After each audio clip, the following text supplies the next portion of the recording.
ये ग्रंथ हिंदू पौराणिक चरित्र अर्जुन का संक्षिप्त परिचय प्रदान करता है, जिसमें उनके वंश, धनुर्धर के रूप में उनके कौशल, गुरु द्रोणाचार्य के अधीन उनके प्रशिक्षण और महाभारत युद्ध में उनकी भूमिका पर ध्यान केंद्रित किया गया है।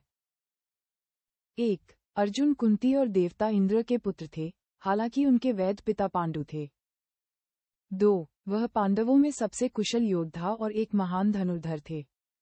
3. उनके गुरु द्रोणाचार्य थे, जो अपने बेटे सहित अन्य सभी छात्रों की तुलना में उन्हें अधिक पसंद करते थे।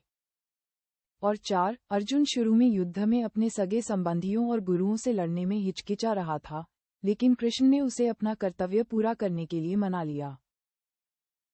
अनुवाद। 1. धनुर्धर अर्जुन, धनुर्धर अर्जुन। 2. अर्जुन कुंती के सबसे छोटे पुत्र थे। उनके पिता का नाम पांडु था, लेकिन उनके असली पिता इंद्र थे। पांडु बीमार थे और संतानहीन थे। इसी कारण उन्होंने कुंती को अन्य पुरुषों के साथ संबंध बनाने की अनुमति दी, ताकि वंश पुत्रों के माध्यम से आगे बढ़ सके। उस युग में ऐसे यौन संबंधों को अपवित्र नहीं माना जाता था, क्योंकि उनका उद्देश्य पवित्र था। इस प्रकार पांडु के आदेश से कुंती ने इंद्र से अर्जुन, धर्म से युधिष्ठिर, पवन से भीम और अश्विनी कुमारों से माद्री से नकुल और सहदेव की संतानें प्राप्त की। 3. अर्जुन इंद्र के समान शक्तिशाली और वीर थे। वे पांडवों में सबसे कुशल और वीर योद्धा थे। महाभारत युद्ध में वे पांडवों की ओर से सबसे महान योद्धा थे, जिन्होंने कौरवों के महान नायकों को चुनौती दी और अंततः उन सभी को पराजित किया। 4. पिता होने के नाते इंद्र समय समय पर अर्जुन की सहायता करते थे। गुरु द्रोणाचार्य ने उन्हें धनुर्वेद का प्रशिक्षण दिया। उस समय सभी कौरव और पांडव एक साथ विद्यालय में शस्त्र विद्या का अध्ययन करते थे।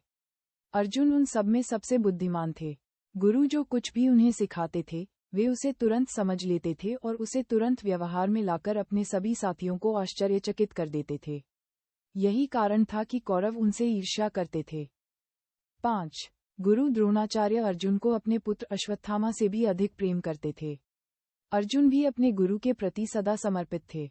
इसी समर्पण के कारण महाभारत युद्ध प्रारंभ होने से पूर्व वे युद्ध क्षेत्र में व्याकुल खड़े थे, ये सोचकर कि गुरु और उनके सगे संबंधियों को मारकर उन्हें क्या सुख प्राप्त होगा।